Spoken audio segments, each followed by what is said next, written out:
Hello viewers, నేను doctor Suma, consultant 49 fertility centre Vijayawada.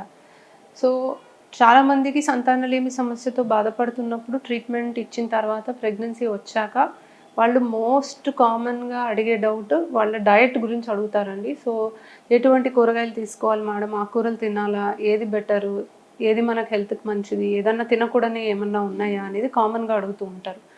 So diet అనేది patient కన్సర్నే కాదు, పేషెంట్తో పాటు వచ్చిన మదర్ ఇన్‌లా, అత్తగారు అందరూ కూడా మెయిన్గా అడిగేది ఇదొకటే. చాలాసార్లు చూస్తాము, చాలామంది చాలా పథ్యాలు చేస్తూ ఉంటారు. సో ఇది ఎంతవరకు అవసరం అనే దాని గురించి డిస్కస్ చేద్దాం. So vegetables and green leafy vegetables అంటే కూరగాయలు, ఆకుకూరలు అనేవి మనకి ప్రెగ్నెంట్ ఉమెన్కి చాలా చాలా ఉపయోగకరమైనవి. అండ్ వీలైనంత మట్టుకు ఫ్రెష్ వెజిటబుల్స్ కన్జ్యూమ్ చేయడం కానీ, గ్రీన్ లీఫీ వెజిటబుల్స్ మీ డయట్లో ఇంక్లూడ్ చేయడం కానీ చేస్తే మీ ఆరోగ్యానికి చాలా బాగుంటుంది అండ్ మీ బిడ్డకు కూడా చాలా మంచిది. సో మెయిన్లీ ఈ vegetables and green leafy vegetables వల్ల మనకి బాడీకి folic acid, iron, calcium, vitamin A, vitamin C లాంటి ఇంపార్టెంట్ ఎలిమెంట్స్ అనేవి అందుతాయి. ఇవన్నీ కూడా బేబీ గ్రోత్ అండ్ డెవలప్మెంట్కి చాలా మంచిది.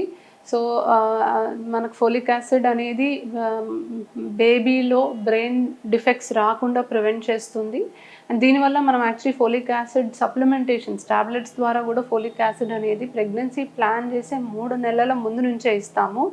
బట్ గ్రీన్ లీఫీ వెజిటబుల్స్ అయినా ఈ ఫోలిక్ యాసిడ్లో చాలా ఎక్కువ రిచ్ కంటెంట్ ఉంటుంది కాబట్టి మనం న్యాచురల్గా కూడా దీన్ని సప్లిమెంట్ చేసుకోవచ్చు.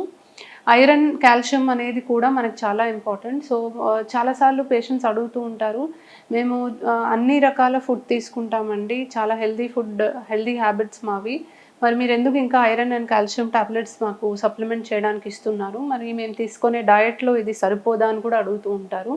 సో వీళ్ళకి చెప్పేది ఒకటే అండి, బేబీకి కూడా రిక్వైర్మెంట్ అనేది ఉంటుంది.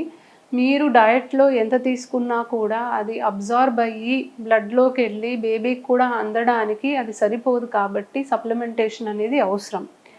అలా అని మీకు సప్లిమెంట్స్ ఇస్తున్నాం కదా అనేసి మీరు న్యాచురల్గా వచ్చే డయట్లో వచ్చే న్యూట్రియంట్స్ని మీరు తగ్గించుకుంటే కూడా బ్యాలెన్స్ అవ్వదు. సో డయట్లో నుంచి వచ్చిన న్యూట్రియంట్స్ ఎంత ఇంపార్టెంటో మనకి సప్లిమెంటేషన్ కూడా అంతే important. So vegetables and green leafy vegetables తినటం వల్ల ఇవన్నీ న్యూట్రిషన్స్ మీకు అందుతుంది కాబట్టి మీకు మీ బేబీకి ఇది ఎంతో అవసరం. అండ్ ఇలా తీసుకోవడం వల్ల baby health and baby growth and development అనేది చాలా బాగుంటుంది. సో మీ డయట్లో ఖచ్చితంగా మీరు గ్రీన్ లీఫీ వెజిటబుల్స్ అంటే ఆకుకూరలు, పాలకూర ఇలాంటివి ఖచ్చితంగా ఇంక్లూడ్ చేసుకోండి. అండ్ వెజిటబుల్స్ కూడా క్యారెట్స్ కానీ, క్యూకంబర్ కానీ, సలాడ్స్ తీసుకోవడం కానీ, లేకపోతే వెజిటబుల్ సూప్ తాగడం కానీ ఇలాంటిది మీ డయట్లో ఇంక్లూడ్ చేసుకుంటే చాలా మంచిది.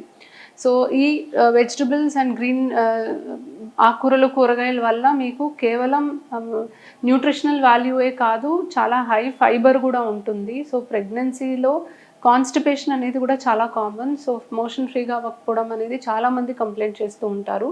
సో వీళ్ళకి కూడా ఈ గ్రీన్ లీఫీ వెజిటబుల్స్ తీసుకోవడం వల్ల, లేకపోతే వెజిటబుల్స్ అనేవి కన్జ్యూమ్ చేయడం వల్ల ఆ ఫైబర్ అనేది ఉంటుంది కాబట్టి మోషన్ అనేది కూడా ఫ్రీగా అవుతుంది. సో ఖచ్చితంగా అందరూ ప్రెగ్నెంట్ లేడీస్ వాళ్ళ డయట్లో కూరగాయలు, ఆకుకూరలు మీరు ఇంక్లూడ్ చేసుకోవడం మంచిది.